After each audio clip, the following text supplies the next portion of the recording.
Hi hello friends, welcome back to our channel. இன்றைக்கி நம்ம சேனலில் பார்க்க போகிற செக்மெண்ட் என்னன்னு பார்த்தீங்கன்னா ரெசிபீஸ். பீர்க்கங்காய் சட்னி எப்படி பண்ணுறதுங்க தான் நம்ம பார்க்க போகிறோம். இதுக்கு ஃபஸ்ட்டு ஒரு சட்டியில் 1லேருந்து 1.5 ஸ்பூன் அளவுக்கு ஆயில் விட்டுக்குங்க. குக்கிங் ஆயில் வச்சுட்டு நல்லா காயணும்.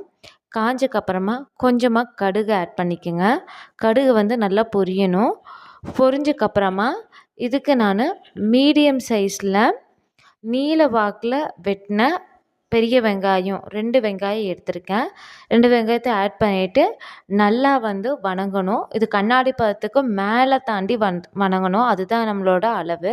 அதுக்கூடயே கொஞ்சம் கருவேப்பிலை, 2லேருந்து 3 மீடியம் சைஸ் நல்ல காரம் இருக்கக்கூடிய வரமிளகாய் எடுத்திருக்கேன். நீங்கள் பச்சை மிளகாய் ப்ரிஃபர் பண்ணுறதா இருந்தால் பச்சை மிளகாயும் ஆட் பண்ணிக்கலாம். இது நல்லா இது பண்ணிவிட்டு வணங்கணும். வணங்கினக்கப்புறமா இதுக்கு நான் நாட்டு தக்காளி எடுத்திருக்கேன். மீடியம் சைஸில் நாட்டு தக்காளி 2 தக்காளி பழுத்திருக்க தக்காளியை கட் பண்ணி ஆட் பண்ணிக்கோங்க.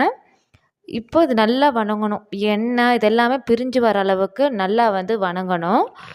ஏன்னா எப்போவுமே வந்து பருப்பு, ரசம், பச்சை பயிறு, கொள்ளு, ஆட்டி வச்ச குழம்பு அந்த மாதிரி சாப்பிட்ற நேரம் இப்போ இந்த ஒரு டிஷ் செய்யும்போது உங்களுக்கு ரைஸுக்கும் இது பண்ணிக்கலாம், சாப்பிட்டுக்கலாம். இப்போ மத்தியான டைம் செய்கிறீங்கன்னா மத்தியானம் சாப்பாட்டுக்கும் இது சேர்த்திக்கலாம். நீங்கள் நைட் டிஃபனுக்கும் இட்லி தோசை ஊற்றும்போது இதுவும் சட்னியாக யூஸ் பண்ணிக்கலாம்.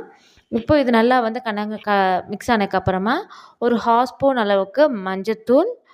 நான் வந்து வரமிளகாய் வந்து காரம் ஜாஸ்தி இருந்தாலும் நான் ஒரு 1/4 டீஸ்பூனுக்கு கம்மியாக வந்து மிளகாத்தூள் ஆட் பண்ணிக்கிறேன். அது கூட இப்போ இந்த தக்காளி வேகிற அளவுக்கு வந்து உப்பு வந்து ஆட் பண்ணிக்கிறேன். இப்போ நல்லா வந்து கலக்கி விடணும். இது அல்சர் பேஷண்ட்டு மெடிசனில் இருக்காங்க இது மாதிரி இருந்துச்சுன்னா நீங்கள் மிளகாத்தூள் அவாய்ட் பண்ணிக்கலாம்.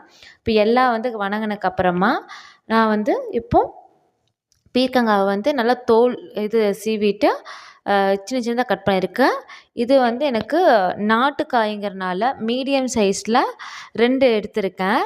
ஏன்னா இப்போ வந்து சீசன் டைமும் கூட. இந்த மாதிரி சீசன் டைமில் கிடைக்கும்போது யூஸ் பண்ணி பாருங்கள், செஞ்சு பாருங்கள், இன்னுமே நல்லாயிருக்கும்.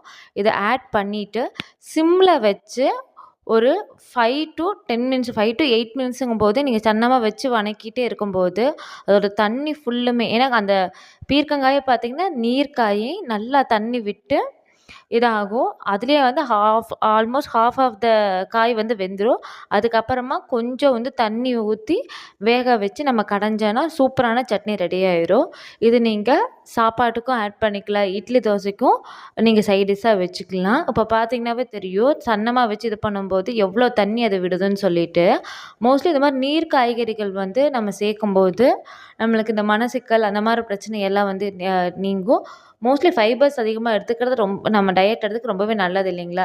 டயட்டில் இருக்கவங்க அப்படின்னு நீங்கள் ப்ரிஃபர் பண்ணுறதா இருந்துச்சுன்னா, ஆனால் ஹெல்த்தியாக வேணும், ஃபில்லிங்காக வேணும்னா நீங்கள் இதை ப்ரிஃபர் பண்ணலாம். நம்ம சேனல் பார்த்திங்கன்னா ஆல்மோஸ்ட் 5100 சப்ஸ்கிரைபர்ஸை வந்து ரீச் ஆயிடுச்சு.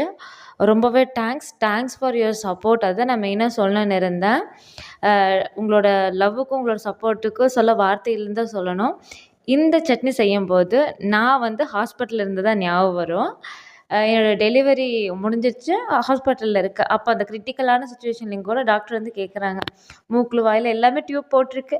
டாக்டர் வந்து அதை கழட்டிட்டு உனக்கு என்ன சாப்பிட்ணும் போல் இருக்குது, எந்த காய்கறி சாப்பிட்ணும் அப்படின்னாங்க. எனக்கு பீர்க்கங்காய் சாப்பிட்ணும் டாக்டர் அப்படின்னு காட்டி, சரி உடம்பு நல்லா ஆனதுக்கப்புறமா பீர்க்கங்காய் செஞ்சு சாப்பிடு, எப்படி உங்களுக்கு பிடிக்கும் அப்படின்னாங்க. அப்போ கூட பீர்க்கங்காய் பொரியல் தான் சொன்னேன்.